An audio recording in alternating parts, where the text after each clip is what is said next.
Okay, here we are back again at the 449th Knowledge Seekers Workshop here on Thursday, September 8th, 2022.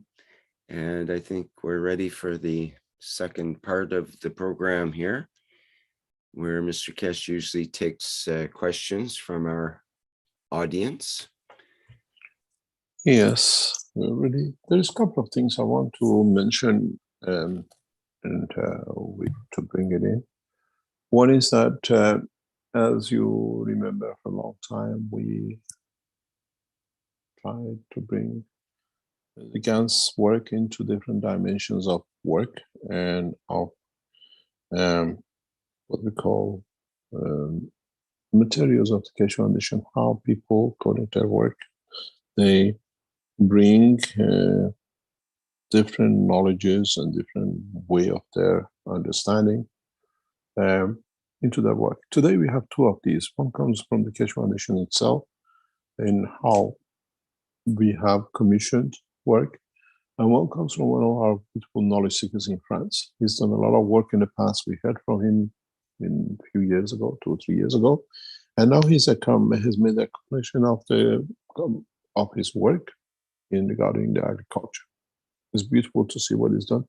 He was with us a few weeks ago, as he went through the enhancement with his beautiful wife. They went through the system, and they went together to see Paris, and we explained some of it to you.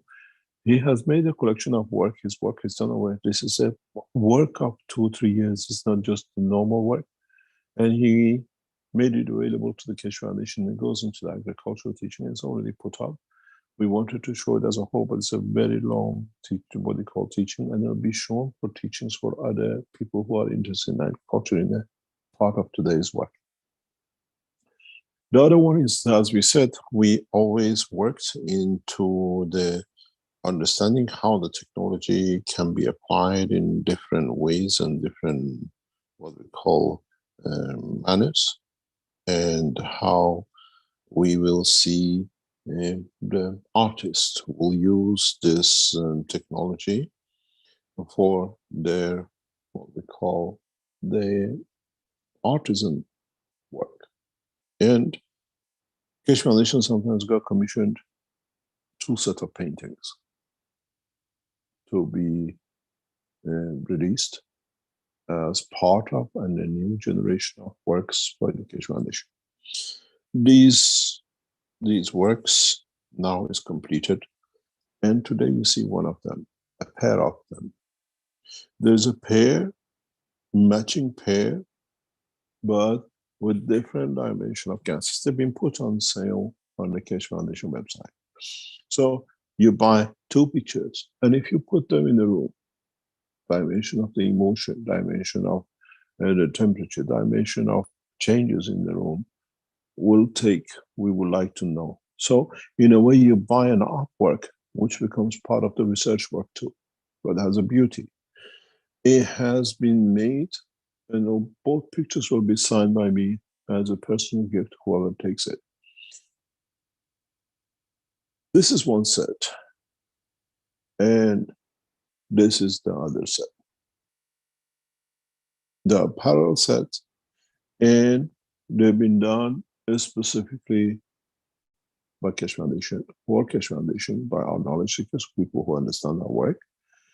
And this comes on the back of the same group of people who we introduce through their artisan work, the cup of life, and the cups of the pressure and cups of what we call sugar. Is those cups you buy, they're artisan works that are mass production, as is made one individual by hand by artisan. And this is the other one. There are 2 sets of painting. This one matches this one, and this one matches this one. These are in 1 meter, around 1 meter and 1 meter 40 size. One of them, and one is about 90 by 120 centimeters. So they're big pictures, and they've been put on the website of the Keshe Foundation. When you purchase these, you haven't bought artwork. These will be followed for years to come. And as I said, when you buy them, put them across each other in a room, in a space. Stand in it and see how it feels, what it brings you. One is loaded 2 to 1. These are, in a way, scientific work that one transmutes feeling of whatever from one pain to another, and see what changes you see on another wall. And you see over time, take pictures of it, and then see in 6 months' time, in a year time, how the colors have changed. How was your mood? How you feel? How it brought you joy. We put these sets of work at 3,000 euro a set. It's taken a lot of work. It's taken a lot of ganses, combinations of the thing, and a lot of thinking to go behind it to be done. They're both for sale on the Keshe Foundation website now. And we will introduce work like this from now on, the way very softly we introduce the cup of sugar and cup of pressure. And many of you have bought so many of them.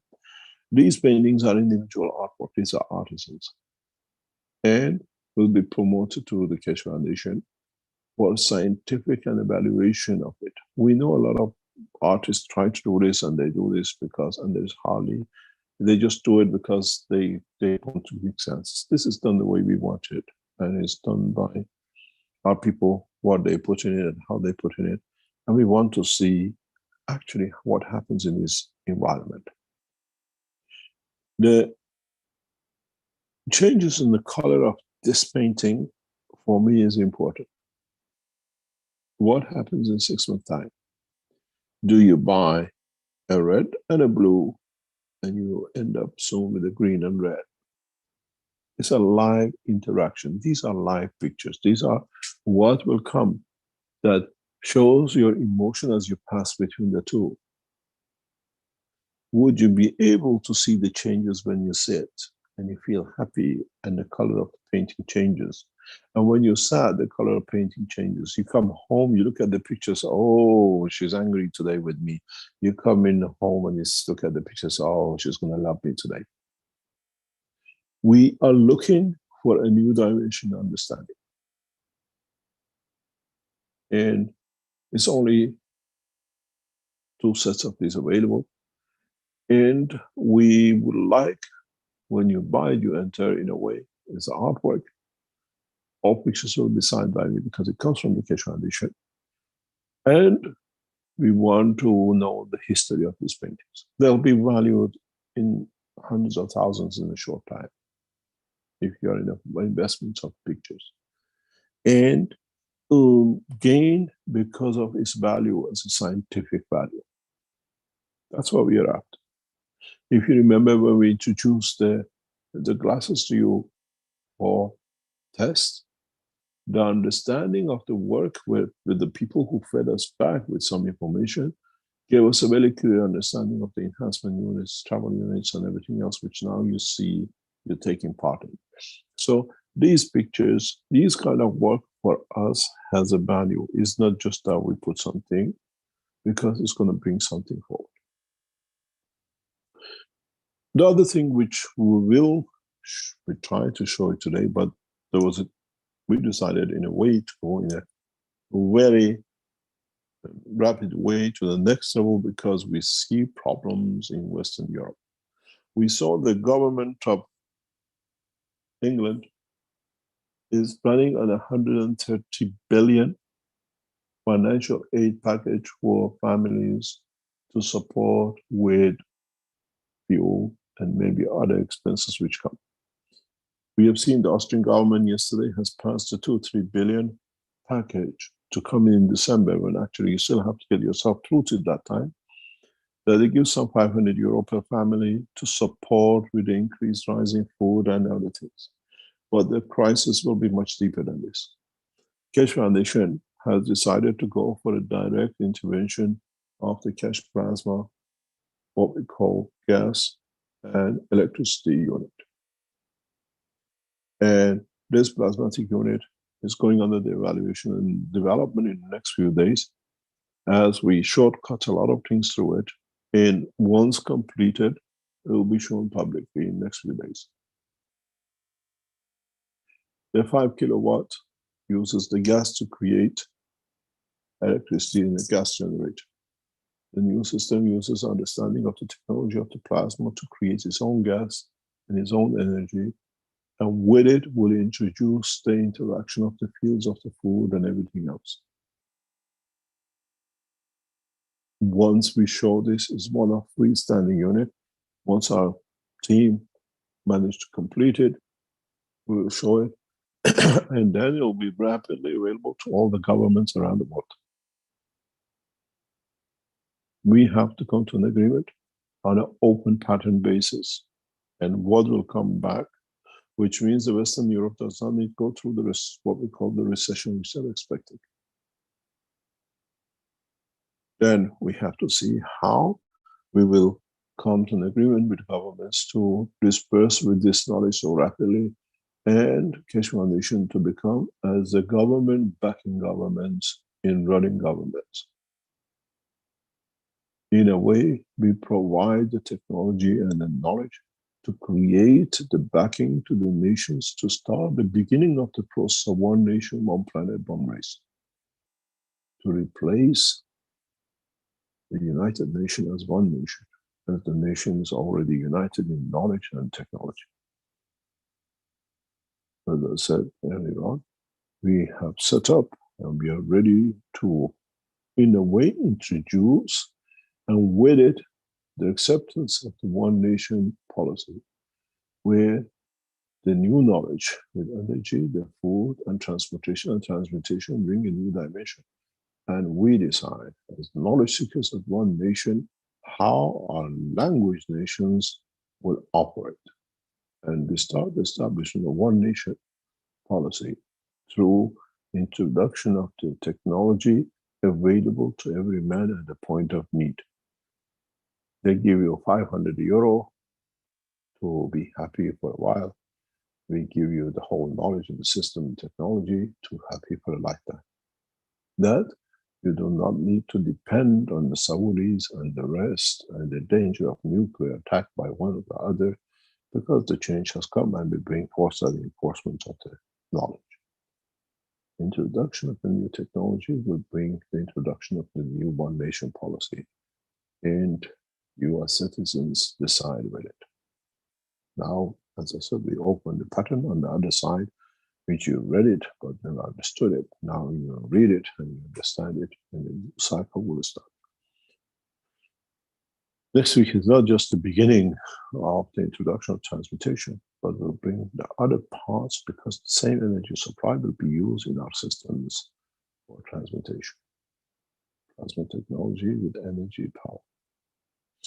Let's see what we can do and how we set up 20 years ago to bring the basis of one nation policy into operation through its need at this moment of time. Are there any questions?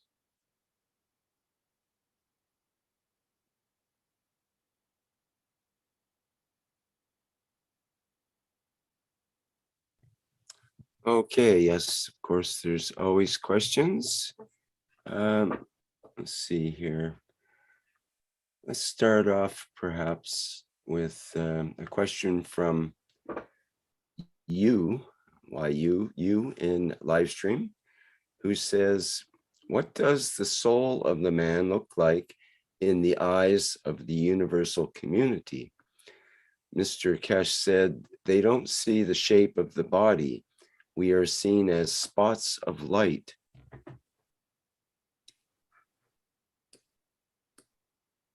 How do you see the sun? And how do you see the Mars? And how do you see the other stars? How come the sun is a light to you? And how come the planets have a matter state to you? Have you ever thought of that?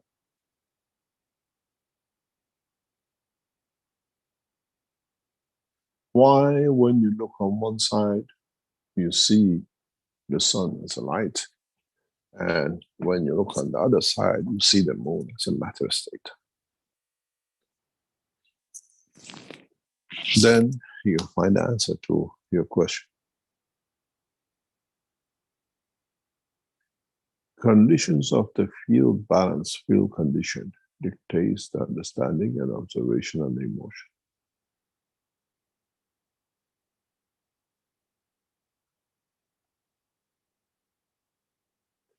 And in a way, if you understand it in an easier way, the tea is a matter state liquid till it touches the lips and the mouth and it becomes emotion.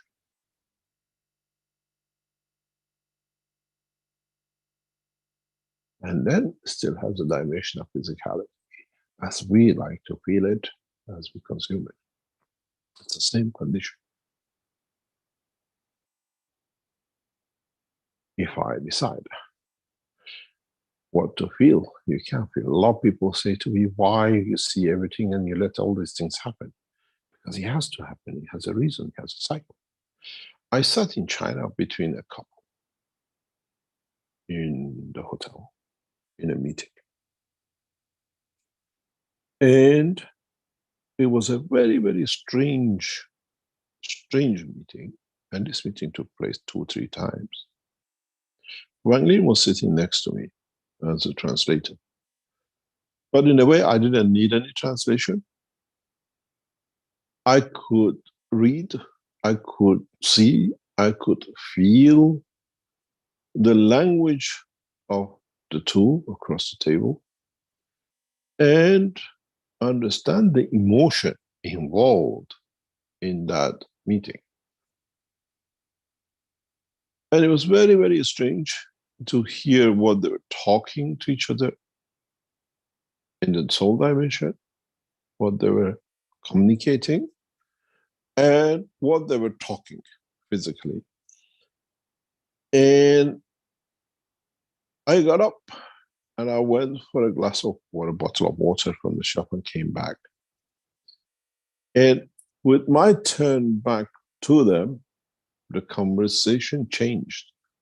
And I could hear, I could feel the emotion, the change, what they were talking to each other. And I came back on the table. That was a deliberate job. And I saw how they changed in respect to each other, because in a way, by looking at each other, they were communicating something. And I walked away from this meeting. It was a beautiful meeting. It's wonderful. The gentleman loves the Keshe Foundation technology. There's a lot of things for us in China. But it was interesting to sit and tell them I can see everything. And I know what you think. And I know your emotions and your feelings and what was going on. And I asked for a second meeting. We met a second time. And I wondered if they understood. But in the background, through the soul, I conveyed a message to the other one. And in a meeting, the meeting was very different, because the interaction between the two was totally changed. The emotional interaction was different.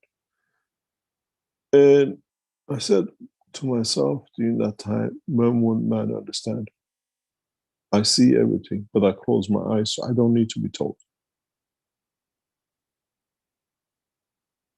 It's the choice I have.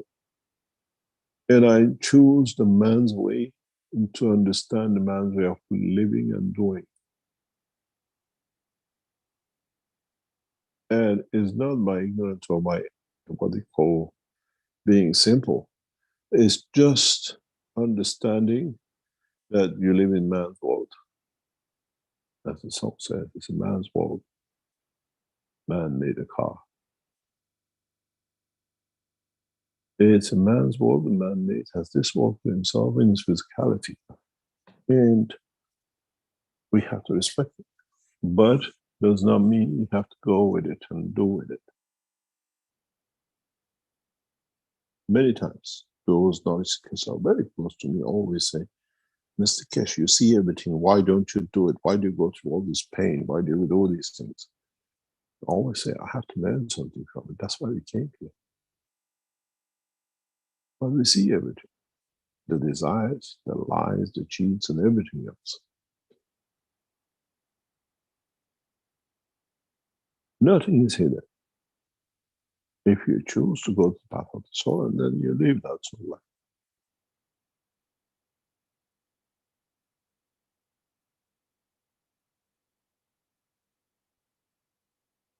Once one said, the worst thing we do is when you withdraw your love. Hurts more than actually knowing that it's not there anymore. Because when we enter a commitment of life, we commit with a full life presence of the emotion of the soul and nothing else. With a full love. Because we understand how the soul understands. And when it's broken, we move away, not to take the pain.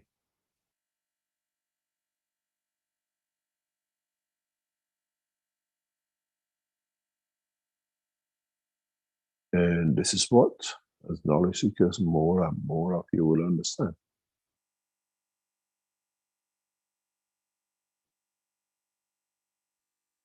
What you earn, what you learn, what you see, is it a light or is it a dimension of physicality? How do I handle the soul and how do I handle the physical side?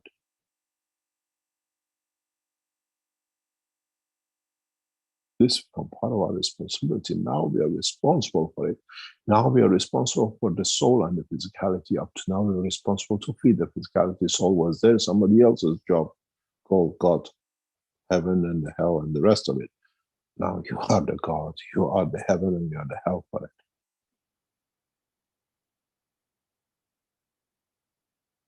Accepting the responsibility of the both will be a perfect life of fulfillment. Because when you do wrong, you do it to yourself. Talk good, because when you talk wrong, you do it to yourself. And everything else which goes with it.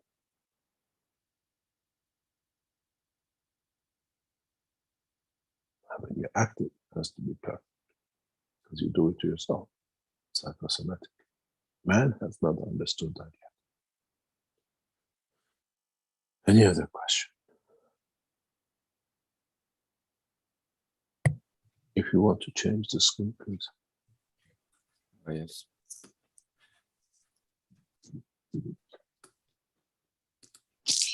I was talking to one of knowledge seekers quite some time ago, and he said, Mr. Keshe, we know what you are doing and where you are, and if you are away or you are home, or you are whatever. And I said, how? He said, your dog barks, we know you're home. If there is such a noise, we know where you are. If you do this, we know what you're doing. And by the noises in the background, we can tell you what you're up to. Now, if you can extend to the knowledge of soul, you don't need to know listen to the noise of background. You touch the soul. And you feel the emotion of what that noise of dog made when it's made. Or what happened when the other noise was made. And it's interesting how fast knowledge seekers will come mature to this now that the new technologies are in. Any other question? Jalal had mentioned in the chat earlier when just after you had talked about the green tea and so on, he says, I knew it was water and tea, and I even smelled the tea. And I know for me, I can add that it was kind of strange. I when you were talking about it, I had this impression that it was something sweet and hot, and I couldn't figure out what it was. But here, strangely enough, here I was drinking a green tea at that moment. And not only a green tea, but it was my second cup of green tea. And that's the first time in my life that I've had 2 green teas in a row. So I was actually drinking it when you mentioned it. But my mind couldn't figure out what you were talking about. other than it was something sweet and hot. I kept thinking about coffee, but I thought, no, it's not coffee. What is it? I had no idea that you were a green tea drinker. So that was quite interesting.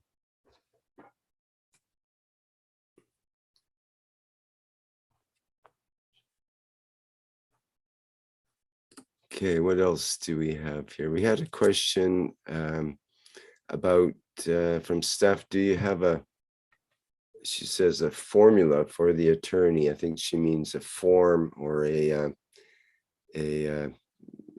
something that can be printed out for people to take to the attorney to notarize, or do we? What do we put on that notarization?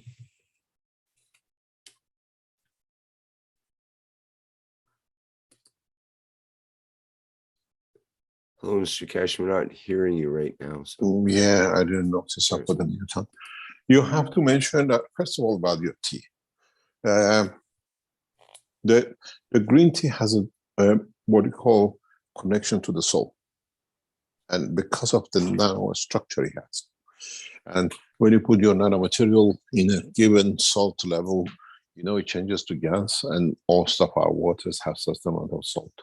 So green tea, the way it's made, is nano-plated first in a way, as you call it, has and creates different emotion, which in a way gives you, if the Chinese understand how to use the green tea, or man understands how to use the green tea, a lot of diseases will not exist. And this is one of the reasons Chinese live a long, long, long life. And if they understand it. If you make a green tea and throw the fresh water away, you have lost the process of the, what you call, energy feeding the soul, and then soul deciding the life. If you drink it as a pot, if you made the green tea usually and you leave it in the pot, you see it becomes black tea, because the energy of the nanoparticles is given to the environment. And green tea is actually black tea roasted, which is nano coated. Traditionally, when they collect the tea, they take it to roasting, and they just the same night, the man who cuts it or the woman who cuts it roasts it in a pan, and it just stays fresh as it is, keeps its at a certain temperature, keeps its color and whatever. The emotion you carry with it and you receive from it. Regarding the consent, you have to write in your own language that I give my consent to Keshe Foundation and all the operations and subsidiaries for me to offer my body and my, what do you call it, soul, whatever, to be used for testing and evaluation and elevating the knowledge of the man. And this is done with my full consent, and nobody has forced me or whatever to do such a thing. And I gave all rights to the Keshe Foundation to do in the time of testing, and I have no claims whatsoever. This is important. If one of your knowledge seekers understood what I've done and can type it, put it back on the screen, we put it on. And if you have a lawyer around, write it up and give it to us straight away. We put it on, becomes what we call the platform plate. But we need this because we are entering a dimension of the testing with a very interesting job. Any other question? Okay, she had a second question. Are you still looking for satellite people, the ones not coming to Linz, but operating out of your home? The more we have, yes. Enroll, pay for it, and there we have a lot of people who done. I mean, we'll know the list of satellite people. We will probably know, it'll be known because with the point of focus. And we have more and more people joining to become satellites. And it's good to have. It was very beautiful this week. The groups came in. We had 2 Russians. Oh, we had Germans. We had Polish. Where else came from there? Austrians. Last week we had, or the week before, we had our first Afro-American. And more or less we are piling in all what is needed. We're still missing Chinese. They have not come in yet. And it's amazing what is and how that system feels and how people come with what expectation they come. But yes, we need satellite people. Some of the weeks we still to do some other things is that the standard flight test will still carry on in the background with some people as they come in. Then and this allows us to perfect our system to understand where it goes wrong. But from next Wednesday, Tuesday we are closed. We don't do any tests. Next Wednesday, 14th, as I said, we have 4 people going through it. It'll take an hour or 2, maybe less. We succeed or we do not. It all depends how our technicians in the background set up the system and how we see how we do what we. Our original target is not to take one to the other, is actually to see if we can transmute the soul.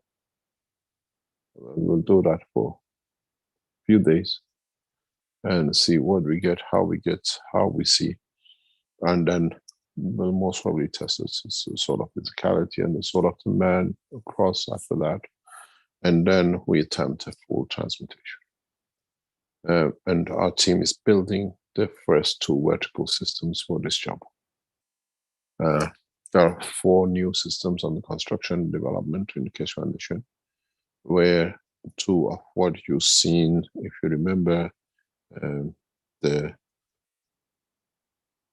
vertical units, which we showed originally. Now, these vertical units as a transmutation and a transmutation system are literally getting developed to the standard that we can start testing. And this will be very interesting for us in how our team will be there to bring this condition into what we call operation, and how we will change the whole structure and the whole transmutation system. Who will be allowed and who will not be allowed, what soul allows you to go. If you're coming into the system to escape, forget about it. It will not happen.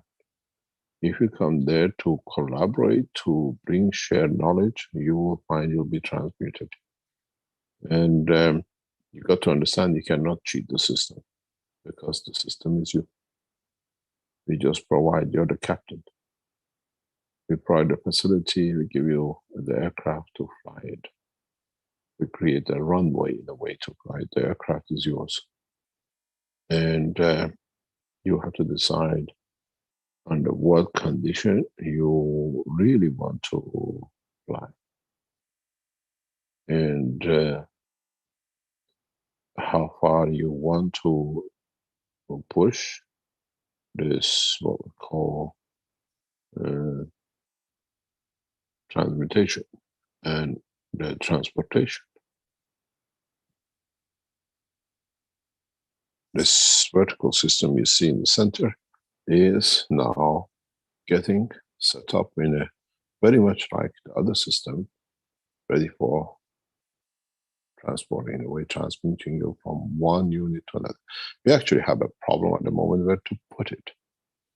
As you see just behind you, or where underneath, is the 2 large escalators right in the center of the exhibition.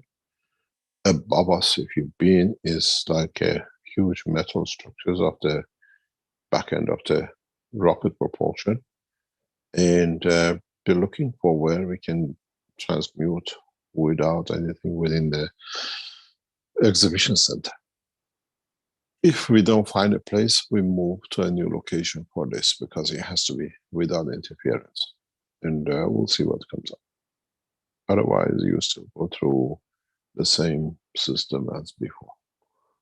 As we have in the room still, we have to find a location for this to start with.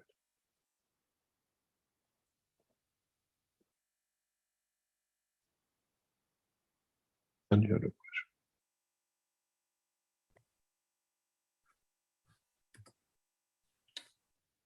Okay, we've got a hand up here with Azar.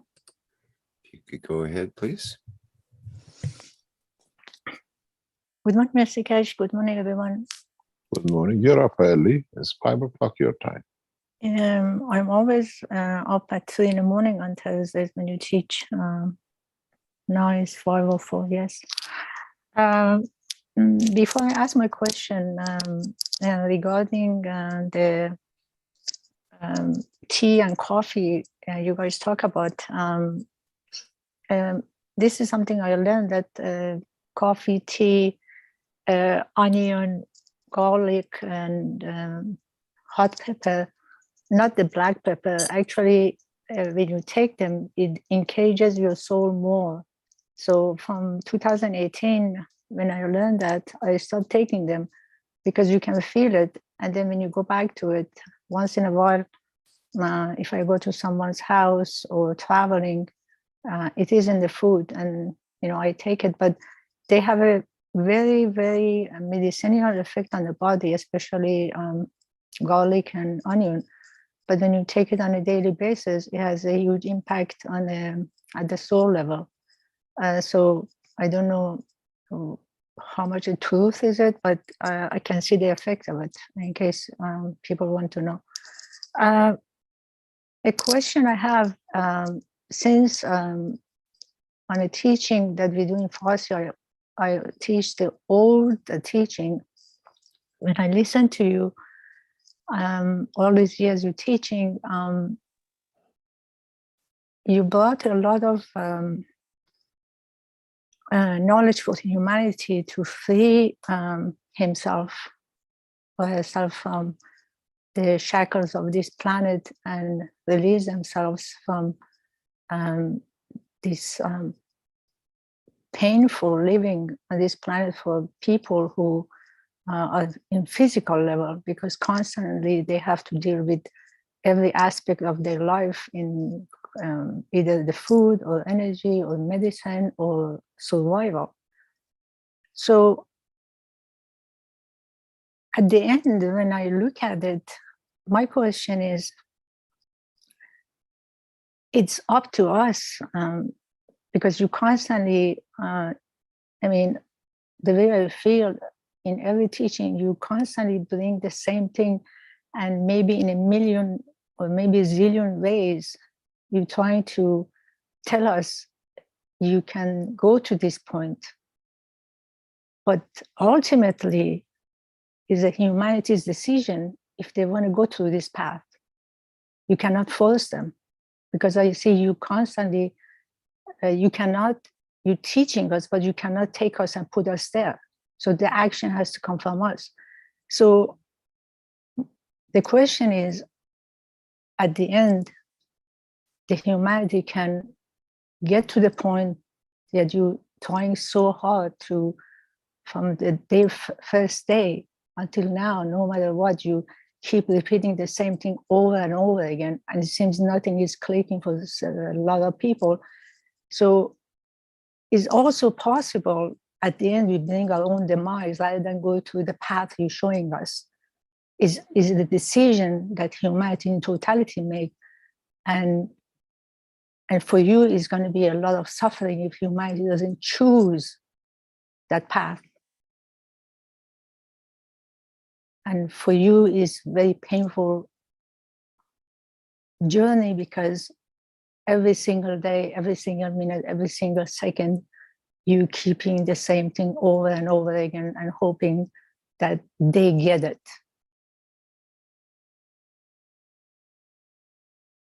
And are we getting it?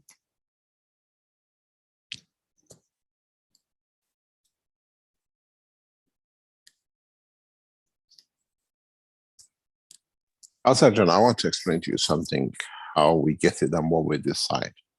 with everything we go.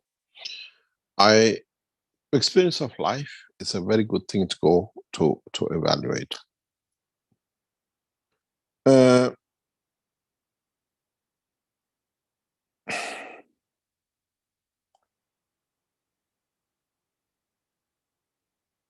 When I was a student, in the second year in London, I decided I want to live in the center of London, rather than living in outskirts and outside. And I rented what I call a room, what do you call it, like an apartment with a separate kitchen, a bathroom, and everything else, right under the loft, the top where the the beams falls and everything else. It was like 5 or 6 stairs of flights, and on each floor there were 1 or 2 doors, apartments. And the part of the building didn't have any lived in Knightsbridge and Bayswater, the kind of buildings there. And I had to walk all the way every day, up and down, to go to college and back. And the college was on the journey to go from Central London to East London to Queen Mary. That was another emotional track. But coming home, being in the college whole day, hungry, and you have to go through this flight of stairs. And it was just after the Iranian Revolution. When I took the apartment, there was nothing. But being in the Bayswater, those of you who know, in the center, it became, the owner was Iranian, so it became a house of Iranian. There were literally all Iranian living in that floor. Refugees, people came to whatever they said. And I used to think about what we're going to cook. I was sharing house with another apartment with another Iranian boy at the Imperial College. He was doing his PhD. And thinking about home, what I'm going to cook, what I'm going to be ready by the time we get home. And you walk these stairs up. If you know Iranian cooking and the Iranian woman, the way they cook, the food has to have a smell. One floor you pass, you smell something else. The other door you pass, you smell something. By the time you get to the top, you have 5 or 10 smells. I always say this house 2, 3 people have a korma sabzi, if you know what it is, and the rest of it. By the time you get to the top, you're confused in the decision you made at home because of everything you smelled on the way up. To make what you decided before you come home is a challenge, because now you have all emotions of the taste and the smell going through you, and how, like this, I'll do that, and then making something on top. And sometimes we had a joke between each other with my friend. He said, oh, we were supposed to have this for dinner tonight, we decided yesterday. What happened changed the smells. And sometimes when we used to get to the top, the other one was home, says, what are we, oh hell, smell that one, we're going to have this one, forget about what we decided yesterday. And this is emotion, how we can stick to it, and how we evaluate it, and how we understand it. And does it have an emotion related with us? If you bring an Englishman going up the stairs, it's just a lot of a smell. But being Iranian has a different emotion, because the culture, this is what we see, Universal Council members have to understand, has to be from the language to understand. And this comes to work when you come to work and understand the work of human race. The desire is the change of emotion in interaction with other emotions, understanding of it, and being able to accept the pains of it as you try to understand it. And this brings a lot of solitude. It brings a lot of comprehension of the totality.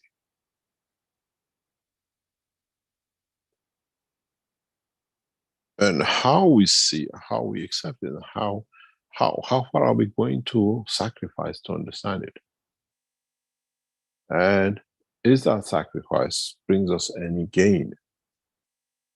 We fall in love with a partner, totally different culture, different language, different thing, and we try to satisfy it for that, the love, what we call love. Learn the cooking, learn the language, learn the way of doing things, and then you find out it didn't work. And it wasn't there, you understood, misunderstood, and never been there.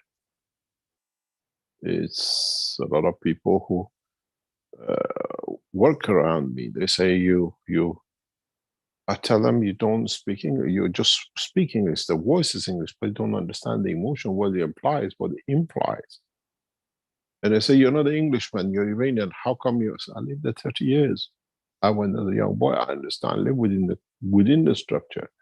Has the same value or understanding to me as the most probably more than what I understand in the Farsi language, because it's the time of the youth, where you understand emotions. And people speak English and said, this is not what it means. It says in dictionary, but it doesn't say the emotion of that word is specifically used in that dictionary. But with the soul, we don't have this problem. It means exactly what it says. It implies and applies exactly what it is. And this brings a lot of pain, a lot of understanding, a lot of comprehension of totality of essence of a race. And how much you can accept. Mr. Kesh, I understand what you're saying, because when I came here, I was only 20 years old. So I've been living here for 41 years. And then sometimes when I go to Iran, because I don't understand certain things, the culture, I get into trouble. Like somebody says, come tonight to our house, and I say, okay. But then I realize it wasn't okay, because the people around me, like Yusuf John or Dr. Babu, said, no, this doesn't mean that, so you can't just go. So we call it tarof. Yeah, because we were in North, we were traveling in a city with Yusuf John, that was his family lived there, his cousin came in, and then their cousin, they have a factory, they make all those porcelain plate and cups and stuff like this. And we went to lunch, and then Yusuf John said, my cousin says, come over tonight. I said, okay, let's go. And Dr. Babu, no, you can't just go like this, because they're just saying it. I said, what do you mean just saying it? They just say come, so it means come. So we had an argument about that. But then I realized, and sometimes some people tell me, oh, you can have this bracelet. And I take it and I say, thank you. But then I had to give it back, because it wasn't meant to. We call it tarof. Tarof, yes. Tarof. But this is part of our culture. If you tell somebody else, even with us, we understand it, we have a problem. I do that with a lot of people. When I go to Iranian shop somewhere and they say, oh, tarof, you don't need to pay. One day I actually walked out with it. They said, where are you going? He said, you said they can have it free. He said, no, it was just a tarof. I said, not with me, I don't understand it. Actually, I have done the same thing. I have done the same thing in Iran. The guy says, "It's no problem when I'm buying something." I say, "Okay." And then he said, because I knew what does it mean, but then I had a good laugh about it. But Mr. Kesh, about the talking about the living in the soul level and physicality. Actually, I mean, a lot of us, since we understand it, actually, if I didn't know what I know, the life would be so different. Living in a soul level, life makes life very easy. It's playful and it's joyful. Because even in the morning when I leave the house, I tell my husband I'm going to physical world. I come back, I see you tonight. So because I know I'm going out there and I'm playing a role. And if it was in the past, the way I look at it, if I act on it on a physical level, would have been a lot of maybe tension and a lot of things. But when you go to the soul level, everything is pure, everything is crystal clear. And even when you go to that level, you can see people's intention, you can see people's play game, you can see people's feel alive, you can see everything. Nothing is hidden from you because it's very clear. they don't know that you can see, but you see, and easy. And for me, it's easy to interact with people because I can see everything clearly. So I just play my role in that interaction. And the most beautiful thing is when we go to the soul level, and then with the complete clarity and cleanness of your talk and your action.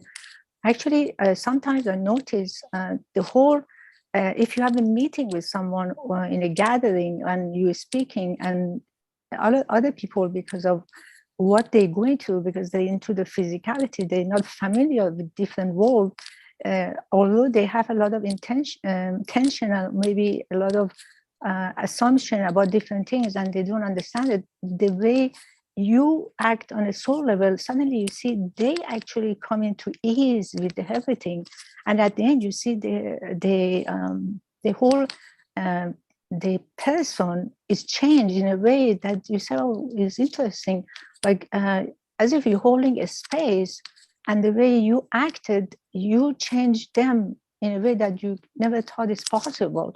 And this is a beautiful way that I think all the knowledge seekers that now they understand is when they go about their life in outside, the just interaction with people, it just changes people. And then you don't even have to put much effort. You know something I said to one knowledge seeker once?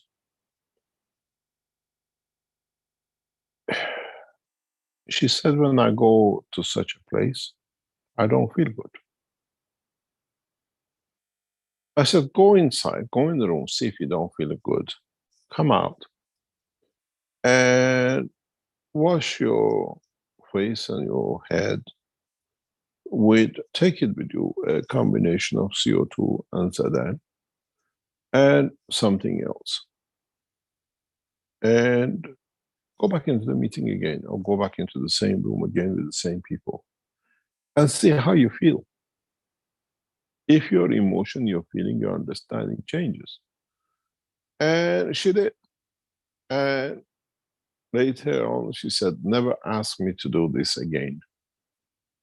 Because I found out 80% of the wrong things I was looking was with me, not with them.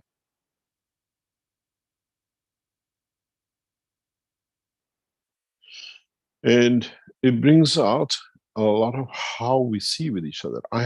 You got to understand, I sit in these sessions of enhancement trials, and sometimes simple things touches you, sometimes emotional of single things touches you. And I'm sure the ladies listening, people who are around here, know who I'm talking about. This lady came to us very recently, and she went through the system. And we didn't know anything about the background. I don't read anything about people who come in, then it gives you set mind of what to think or what to do. She came out of the system, and she says she's got the breast cancer on the left side. That was after what she told me, that she went in the system and she sorted out the problem, which she managed to get to the soul of the mother and the grandmother. And between three of them, they sorted out the problem which was never sorted, which was mainly to do with the love of the mother for the child or whatever it is. And she says she's happy she came because she settled the score or whatever, she settled the problem. And I said to her, maybe you have changed the condition of your cancer. And she told me. Because left breast of a woman goes with a mother and a daughter. She has no children. And I said, now you change the emotion. Let us know if the cancer changes. If your body and your life changes. and what will be the outcome.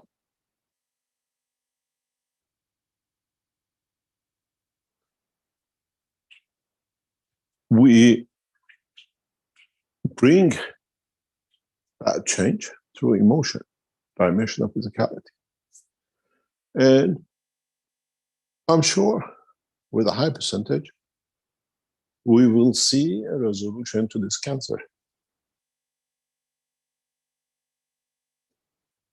Because I know what has caused it, what is the reason behind it through our research and development and everything else, and understanding the work of the soul. But what will be interesting is what she will take from this experience. What will add to the beauty of the life, and in life it might end with this cancer, or my life is going to be extended because of understanding what caused it. So it's not only the interaction of the people with our emotion, but the interaction of ourselves with our emotion, which is the biggest problem which man will solve from now on. Death through cancer, death through self-inflicted emotional psychosomatic will become a thing of the past for man. And this will give a new dimension and extension to the life, physical life of the man. Because we will handle these emotions at the outset, not at the endset with the cancer and other things which comes with it.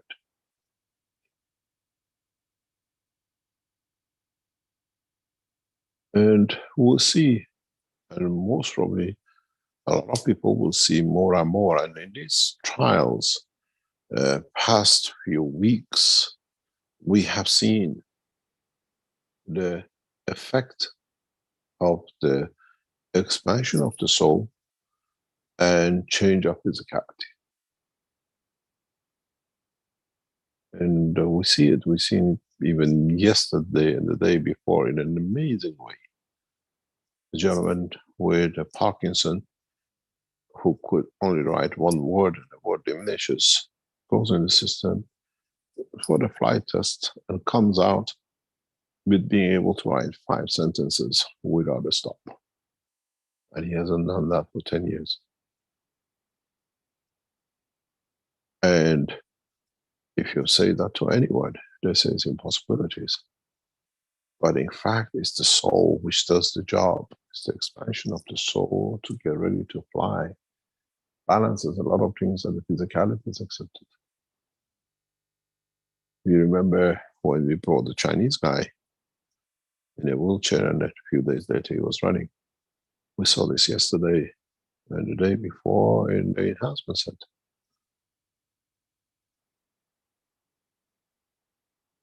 And the speed which works, the speed which changes. Because the soul can fix the physicality which it created. No medicine can. Now we understand what happened to the Chinese man and the other Chinese who went there. All we had to do was to understand the work of the soul.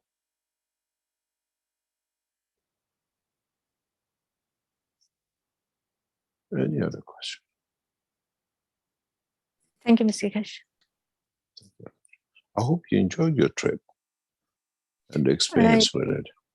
Yes, I did enjoy it, but also at the same time, I forgot to tell you that day that, when I went to the unit the first day, because I went to the one that you feel, and I felt the expansion of the soul, because I was sitting in your unit, I didn't get scared because I said, Mr. Keshe said, when the feeling came, I didn't think about anything odd about it. So, but then I realized I had that feeling sometimes, a couple of times at home, but since I didn't know what is happening, I want to get away from it. I said somebody may be attacking me. It wasn't familiar thing for me. So that experience, it teaches something about me. If it's happening, I should allow it to become further go and expand more. I shouldn't try to distract myself and just say, please go away. So that was a good thing. I think it was a nice experience for you and your husband. I think he felt it in a different way. Yes, he did, because he sat in a machine that he could see and feel. Yeah. Anyway, thank you very much for coming. Thank you, Mr. Keshe. Thank you.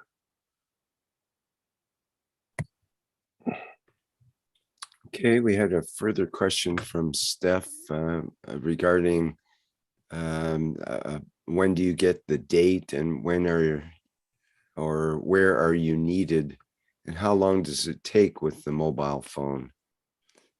What do you mean by that? I think like she'll sign up on the website and I think she wants to know when she would be notified and how long does it take? How long does the process take? What do you mean by that? How long it says? Probably like, is it over several hours or I think you mentioned a couple of days might have to be It set all aside. depends how we inform you beforehand, and depends on the condition, how we want to do and how we set things up and how it will be done.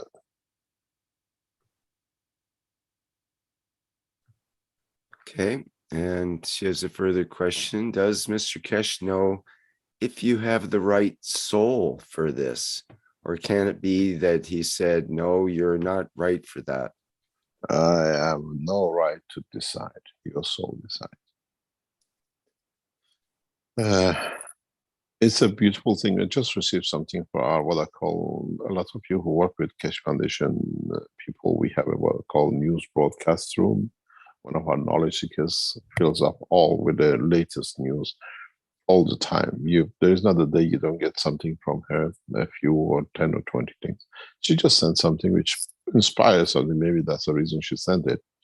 It says the world's biggest cruise ship is said to be sold for a scrap before first voyage, as owners go bankrupt. 1.6 billion vessel with things with 20 deck.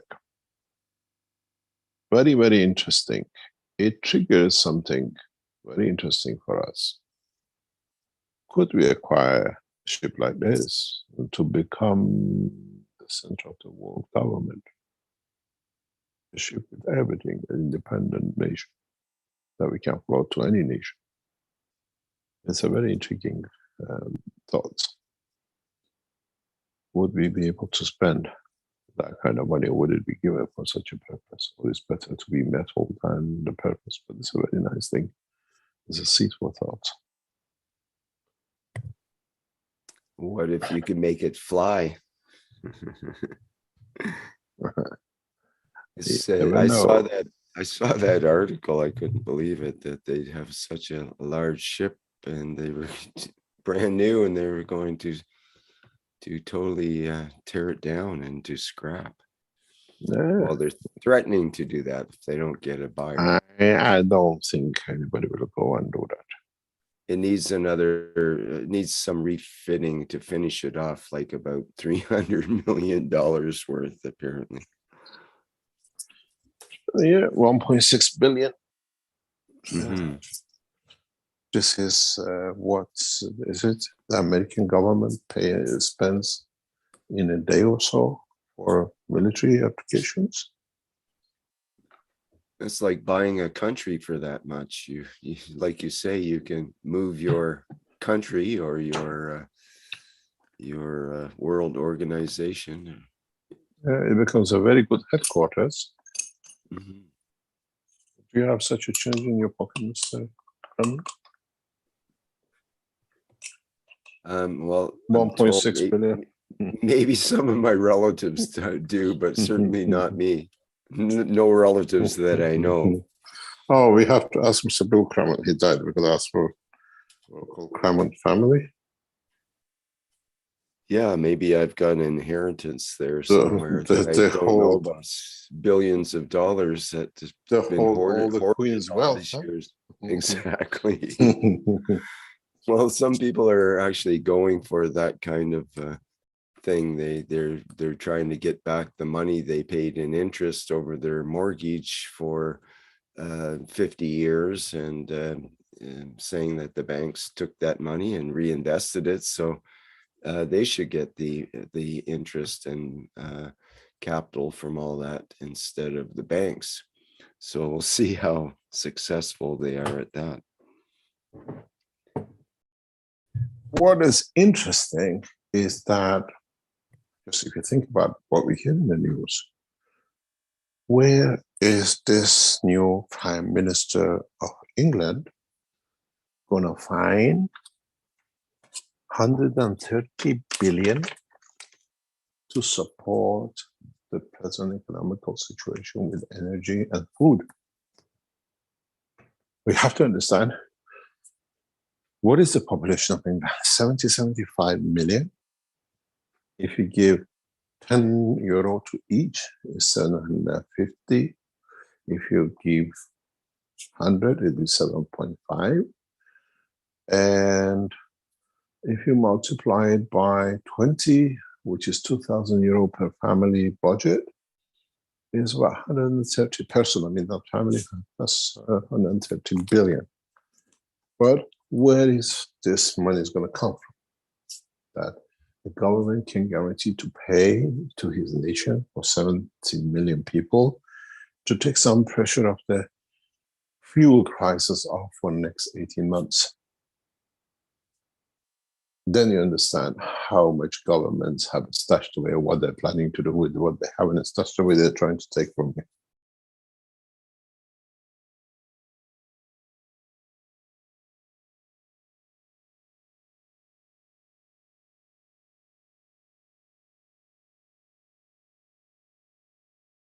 This is part of what we, how much do we pay when we go on the moon if we see the others? Has it got any value? What we call value of money. Few meters above Earth, everything we fight for has no value.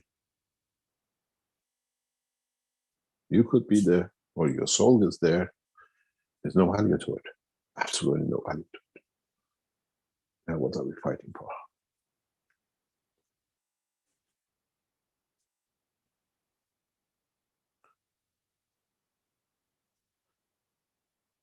Any other question?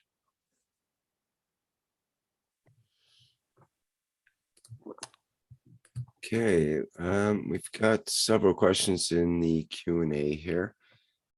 From Cristiano, one from Alexandra.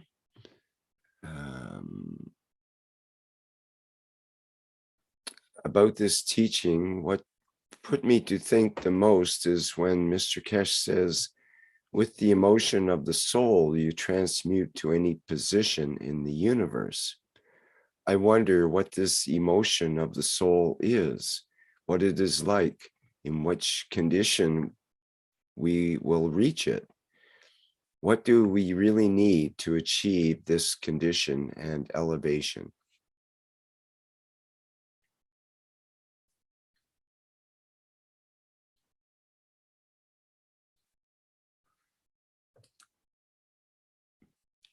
Mr. Kesh, your microphone is closed. So. Yeah, I understand. What about if you say, or if you understand that you already have it, you denied it. You don't need to reach it. It's already part of you. It's already in you. It's already born with you, and you are because of it. And that's all it is. That's all it needs to be, and that's all it is. It has to be.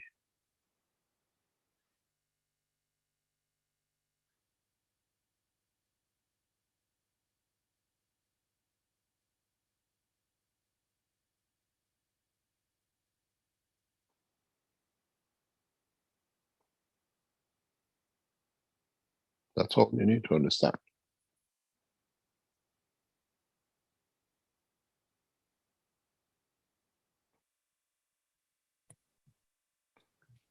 Is it our attachment to the physicality that prevents us from feeling that emotion normally? What do you mean by that? Well, you say that this emotion of the soul is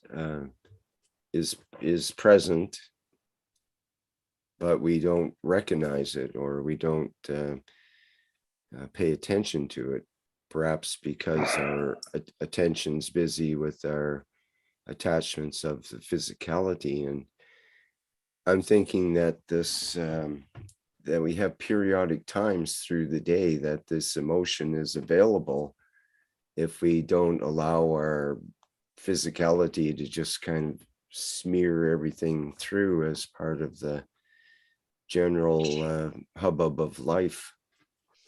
We prioritize. We give priority to our physical dimension than to our soul dimension. And we done that from the point of birth.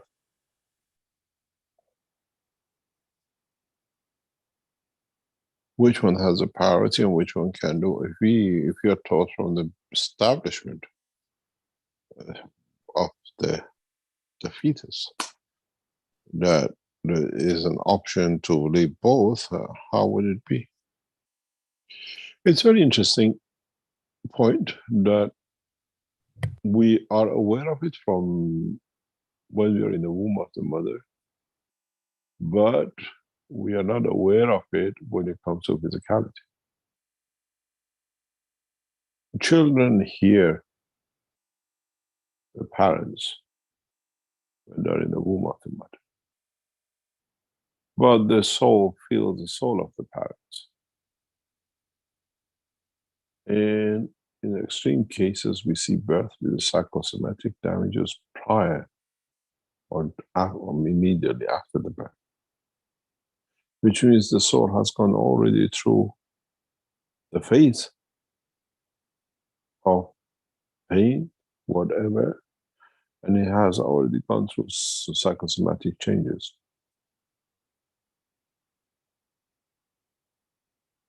Children with skin disorder, children with digestion disorder, children with a breathing disorder at the point of birth.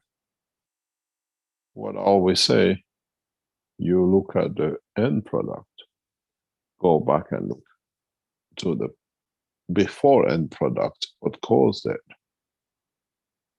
how much battle has been between the husband and wife, how much battle has been between the environment of the mother in different shape or forms. Not necessarily shouting and howling, emotional and the rest of it. You find out, you can sort it out straight away if you're in the right position. Not by creams or whatever, by elevating the soul of the child, the infant. If a child is created damaged of soul, you will not see so much illness or whatever. Because it fits itself, it does itself what it is. A child which is born in a house of love and care, and true love, true care, by both parents in all levels, we see a different character, we see a different physical life, which is a lot of love, but a lot of forces, who's the boss in the house and everything else, not necessarily shouting. You see the child is always sick, right through the life. Because you touch the soul, she feels it doesn't need to be there physically. And the physicality manifests itself after that. 90% of the children illnesses in the first years of life all preset in the house in respect to the mother and father and how they're brought up, how they talk, and if it's true love and true understanding. And parents don't understand this.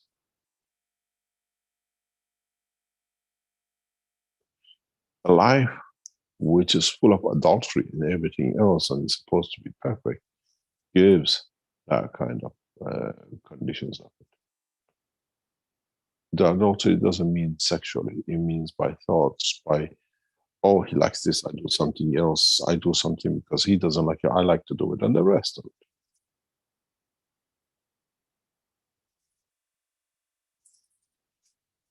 You see, it's very intriguing for people who understand process of birth. You see, from very beautiful parents, very beautiful children come. What's the reason for it? Genes. But you see, from some beautiful parents come some of the most not desirable children.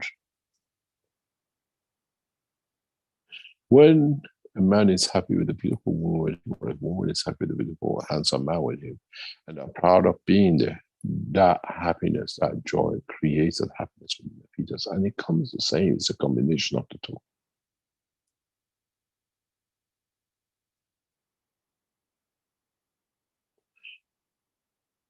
Doesn't mean that other people can't do it, but the same when you see the bride and such, it could be any color, any race, doesn't need to be very handsome, pretty children. Handsome prettiness, beautifulness out of the conduct, out of the physical behavior, physical life, not the beauty of the face. Beauty is the skin deep.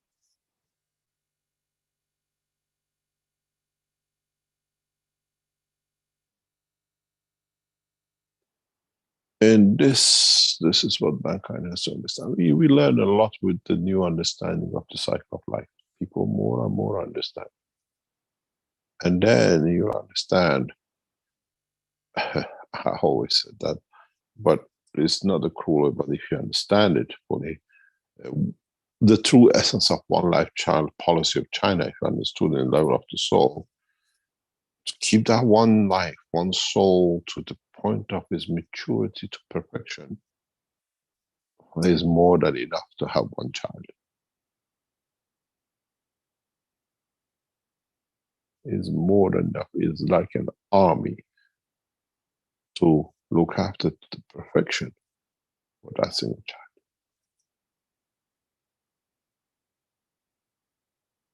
One day man will understand. You don't have time for more.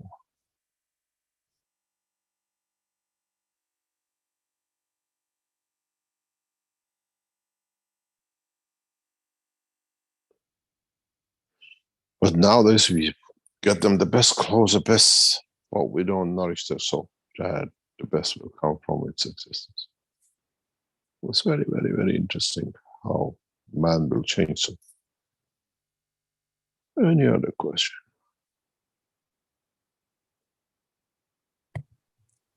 We have a hand up with Miranaz, but before we get to that, I'd like to address a bit of a long question from Cristiano in the Q&A. So bear with me as I go through this. Says, good morning, Mr. Keshe, and good morning to all present. Mr. Keshe, I was watching the 380th Knowledge Seekers Workshop, where you show a position below the uvula and explain that the higher force field of the air is transferred to the soul of man. Then you explain that the positioning of the mouth and the nose is planned by the soul of man for its own use. Further on, you say that if we create a condition below the uvula, we can expand the soul beyond the physicality. Then I move to the 125th Knowledge Seekers Workshop, where you explain the interaction of two reactors with two nucleus, and then you tell us to go to the first few pages of book 1 with that understanding. And when I read the pages 14 to 15 and 16, you talked about reactor technology, fission and fusion by plasma dilution, where it talks about plasma dilution and the, he says, Columbus barrier. I think he means the Coulomb barrier. Coulomb barrier, yes.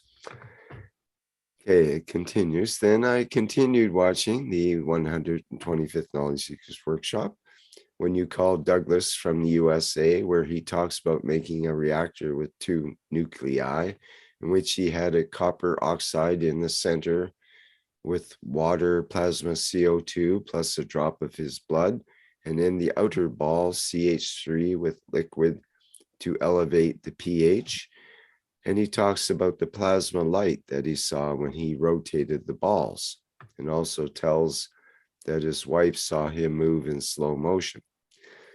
So I ask you, this is the question part. At that point, there is a connection between the CH3 carbons of the outer ball and the CO2 carbon in the center. And since hydrogen is lighter than oxygen, it expanded the fields. Was this the result of the plasma dilution and the breaking of the Coulomb barrier, as you talk about in the book? The breaking of a Coulomb barrier, it releases energy. And that energy is what we see as light. I was explaining yesterday to one of our knowledge seekers, the body of the man, energy within the body of the man is equal to 18 Hiroshima bombs. And if you calculate roughly how many cells are in the body of the man and how much that energy was, then you can find out the energy of each cell. And then each atom, which combination of this work has made that cell. But it's not just that energy which creates the light, it's the speed you release that energy into another environment that the friction of releases the light. And this is part that a lot of knowledge seekers again don't understand. Is no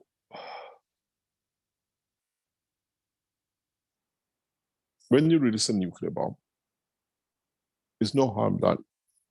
It's just a massive energy.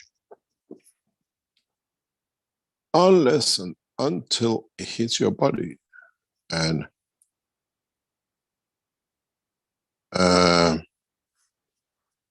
that energy is counted, what effects will have on you, how much it enlightens you, how much will move cells within your body, and how much other things can happen with it.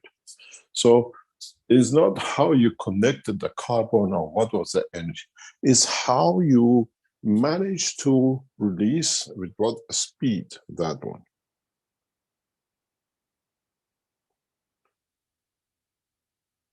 So we see this as part of the work.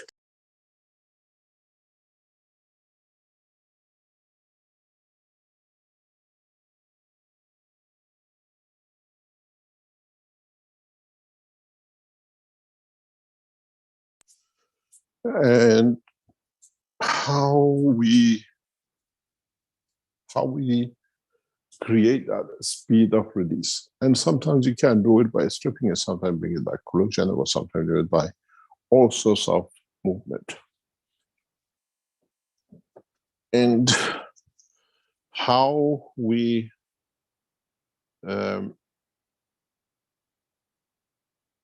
understand it. And you might not see the light as a visual light, but you might see the light as a soul level, because that light still comes from interaction of fields.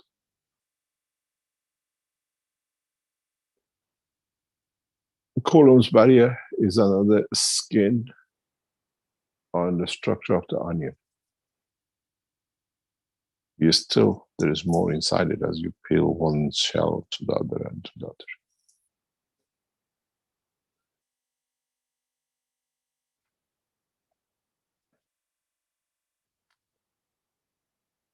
I've just been told that the universal picture, the twins, has already been sold. So it's only the other one left. You got to understand that the collection of fields and their interactions creates and how much you can add and what you can strip, which releases. And this is part of the work which we are busy with, and understanding of it will create a lot of mayhem for a lot of knowledge seekers.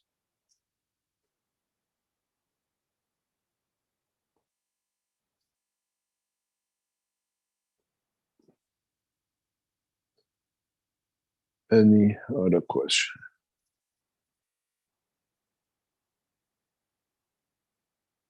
Okay, let's get to Marinez here. Go ahead, Marinez. Yes, thank you, Rick. Good morning, Mr. Cash.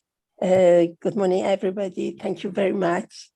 I'm glad that knowledge seekers are taking part in the research, and I hope one day it would be my turn.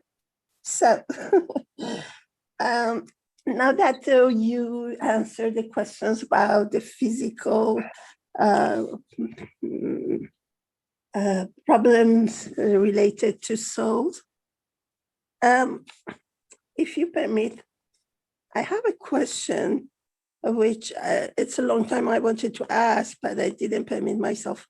It's about a person who is born with the part of the eye, the nervous system in the eye, the nerves of the eye don't work from the birth. And even though the father is doctor, they couldn't say what it was. And only that mother had fever maybe for a few days. So this person is a complete adult, a very gentle, extraordinary memory he could have with his eyes, which are very little capacity, get a postdoctorate in abstract mathematics, and he remembers everything he reads, and very human, very outside the standard norm kind person. And now he's adult, he's getting old, and I wanted to know, first of all, what does it have to do with the soul of the parents or environment at birth? Does it have anything to do with that? Or is it just an accident? And is it just by something in this person who wanted to show, even with these eyes, can do something? And if there is something in future to do with the people who have low eye capacities to do things with their mind or soul or brain, is there any future betterment for these people when they get older? It's a combination of everything. It's a combination. We got to understand, if I can go deeper, because we have to understand it. Thank you. Some people might say it's cruel, but No. it's the reality of it. It's a combination of all what you said, plus the interaction, the fields of the souls in the dimension of physicality of their forefathers.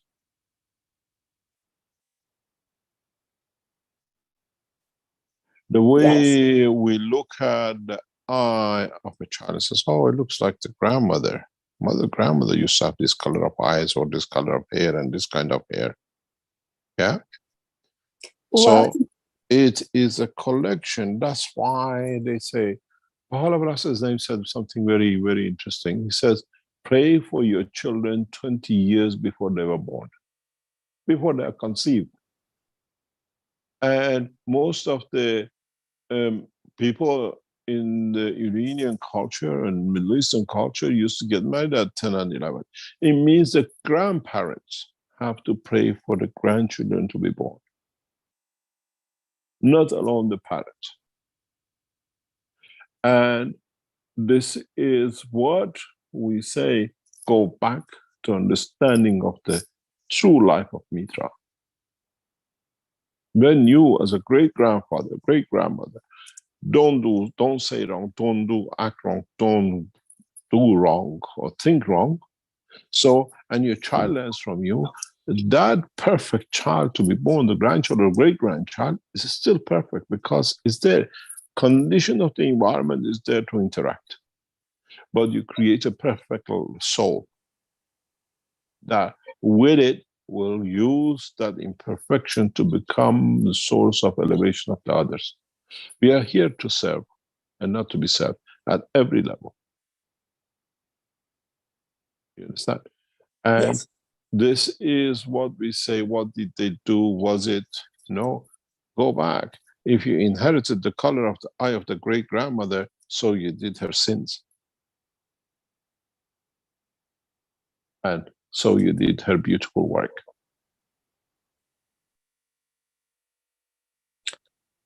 Yes. It's And not exclusivity.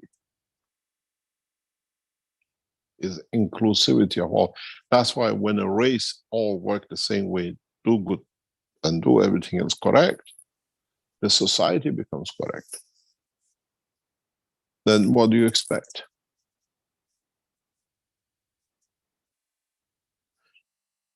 There is a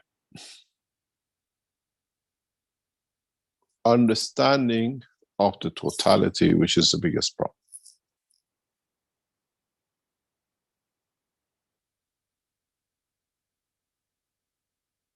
We always look at the individuality in single positions and phases. We don't look at the total.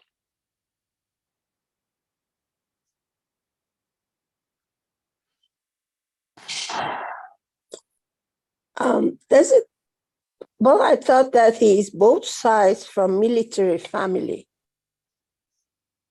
Matter military family, who did they kill, or what did they do, who they supported? Doesn't go what you did. It depends. I mean, what kind of job you come from, the background is what was the outcome of the effect on the soul of those who you touched. I was talking to a world leader some times ago. Very, very influential world leader. And his words were very, very touching, but his understanding of separation from it was, in a way, very touching too. As the head of the state, the last say if somebody is sentenced to execution goes to him or to head of the state. He said, I cannot carry such a burden. So I have put a group, they decide that I don't have to carry if there is a mistake in judgment. That I do not bring that problem into my bloodline by killing someone who's innocent. And it shows how far this man has thought about even his action will affect his future generation.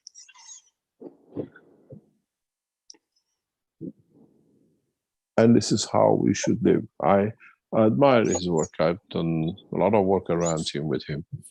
And it's amazing how, as somebody who never had to work in his life, is born and bred with a silver spoon in his mouth, as we say. And he could have anything, any man dreams, but as a head of a state, he does not want to carry the burden of his judgment that he might touches his future generation.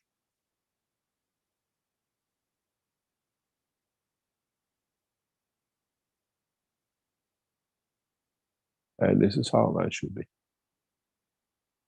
And then why do the grandchildren and children come with what they come? And the great grandchildren, and God knows the whole race or whatever which comes from